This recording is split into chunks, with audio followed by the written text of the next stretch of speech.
ओम शांति। आज 30 दिसंबर 2024 के महावाक्यों के मनन चिंतन में प्यारे मीठे बाप दादा ने कहा, मीठे बच्चे, आत्मा रूपी बैटरी को ज्ञान और योग से भरपूर करना है, सतो प्रधान बनना, पानी के स्नान से नहीं। तो कुंभ लगने वाला है, सभी जानते हैं। और वैसे भी बाबा हमेशा गंगा नदी की बात करते रहते हैं कि पतित पावनी वो नहीं है।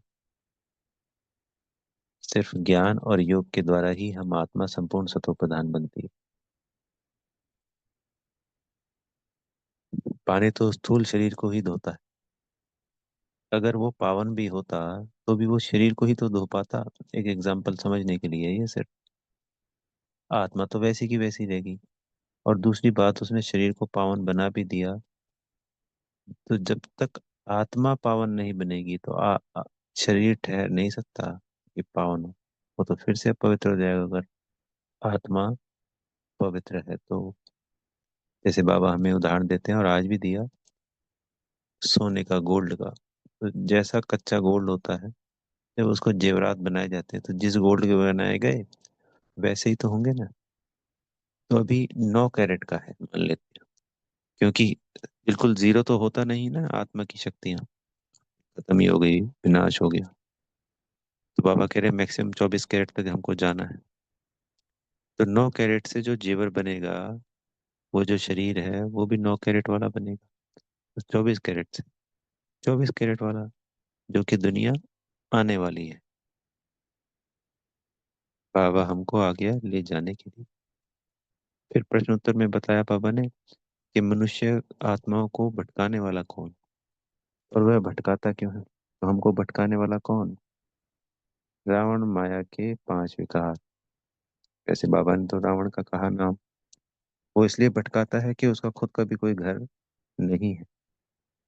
तो इसमें बताया कि भाई राम का घर तो है, यानी शिव बाबा का घर है, पर ना रावण का है, तो ना हम बच्चों का होता है। तो इन 2500 वर्षों में हम भक्ति में भटकते रहते हैं। यज्ञ, जप, तप, नेम, नियम,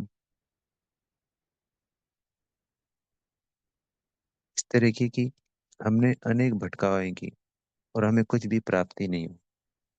अब बाबा आते हैं तो हमारा भक्ति में भी भटकना बंद हो जाता है, और हमें घर का रास्ता भी पता चल जाता है। और हमें निश्चय है कि बाबा हमको सतो प्रधान बनाकर अपने संग कैसे ना कैसे करके घर वापस लेकर जाएंगे। तो पहले बाबा ने कहा घर वो ही जाएंगे जो पहले पहले आए थे। एक अच्छा पॉइंट बताया, सुंदर पॉइंट, कि जो पढ़ाई ऊंची पढ़ते हैं वो पहले घर जाते हैं और मुझसे पहले बिछड़ते भी हैं। क्योंकि उनका 9 लाख जो आत्माएं हैं सत्युग की शुरुआत में, उनको तो पहले आना है शुरुआत में, तो वो बिछड़ जाती हैं। उसके बाद वाली जो आत्माएं हैं जिनके 83 82 जन्म, या सत्युग का कह सकते हैं 7 जन्म, 6 5 4, तो वो कुछ समय के लिए बाबा के पास रुकती हैं। बाकी तो ये आत्माएं हमेशा ही आगे ही रह जाती हैं।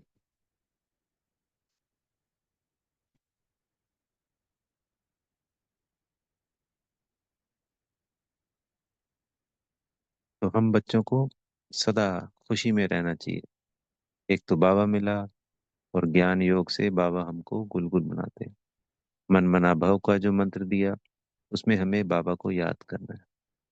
सिंपल है, मेरा बाबा। बस ये शब्द, मेरा में अधिकार होता है, इसलिए मेरा बाबा। मेरा बाबा, मेरा प्यारा बाबा, मेरा मीठा बाबा, मेरा लवली बाबा। इसको जितना हम करते रहेंगे, उतना ही हमारे अंदर स्थिरता आएगी, पवित्रता आएगी, रमणीकता आएगी, खुशी रहेगी, उमंग उत्साह में रहेंगे। सभी तालों की एक ही चाबी है, मेरा बाबा।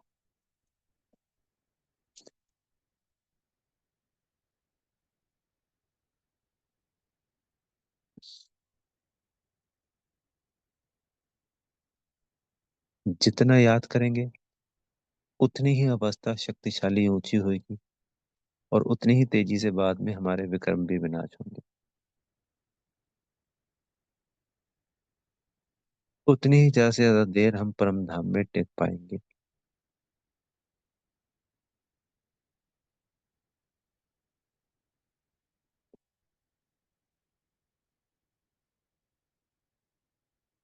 बाबा ने आज फिर वही बात बताई हमको, जो रोज याद दिलाते हैं, कि वो हमारे टीचर और सदगुरु भी हैं। तो दिल से बाबा के संग संग हमें टीचर सदगुरु को भी याद करना ही करना है, भूल नहीं जाना है। इससे प्राप्तियां भी अनेक हैं।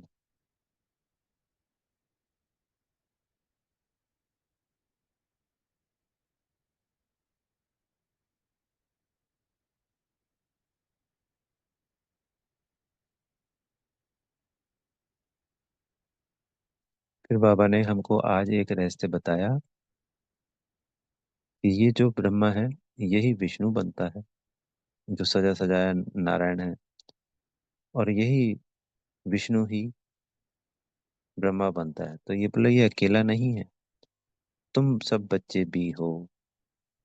कि पता चले हम सिर्फ अकेले ही सोचें कि भाई अकेले ब्रह्मा बाबा ही ब्रह्मा बन रहे हैं और विष्णु बन रहे हैं। तो हम सभी मास्टर ब्रह्मा हैं, जो भी दूसरे बच्चों की पालना करते हैं, समझाने देते हैं, ज्ञान को आगे बढ़ाते हैं। मास्टर ब्रह्मा हुए ना।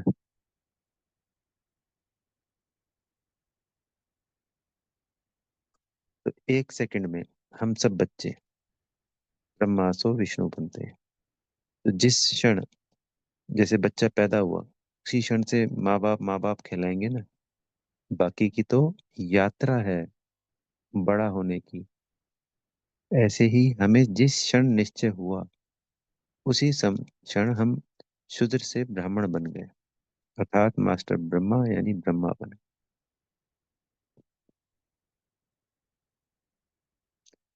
ब्रह्मा के साथ साथ हमें निश्चय हो गया कि बाबा आ गया, हमें अपने घर ले जाएगा, फिर हम राजधानी में आएंगे, और फिर हम विष्णु बनेंगे, नारायण बनेंगे, देवता बनेंगे। तो ये क्या हो गया, सेकंड में निश्चय कि हमें हमारा वर्षा पूरा मिलेगा। बच्चा पैदा होते ही वो उस वर्षे का अधिकारी बन चुका है। पर फिर विष्णु से ब्रह्मा बनने में 5,000 साल लगेंगे ही लगेंगे।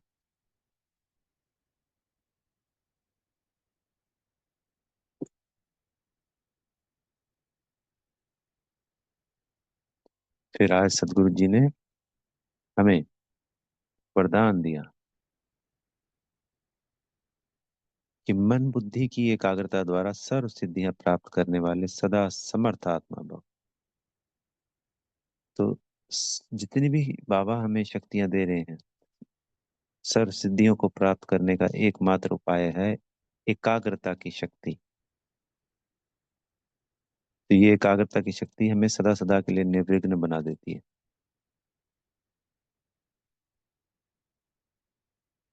सदा सदा के लिए एक रस स्थिति बना देती है। एक बाप दूसरा ना कोई, इसका हमें सहज अनुभव होता है। बाबा ने अनेक पॉइंट बताए कि एकाग्रता की शक्ति क्या। तो उसके लिए क्या, निर्विघ्न भी बना देती है। एक बाप दूसरा ना कोई, इसका सहज अनुभव कराती है। सहज एक रस स्थिति बनाती है।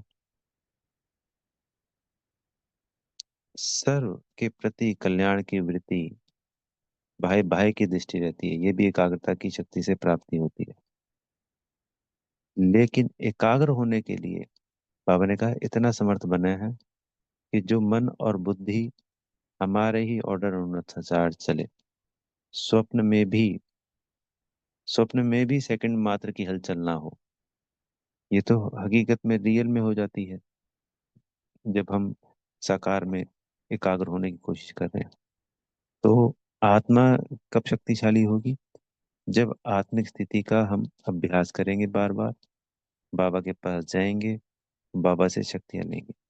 तो जितनी आत्मा शक्तिशाली होती जाएगी, मन और बुद्धि स्थिर होता चला जाएगा।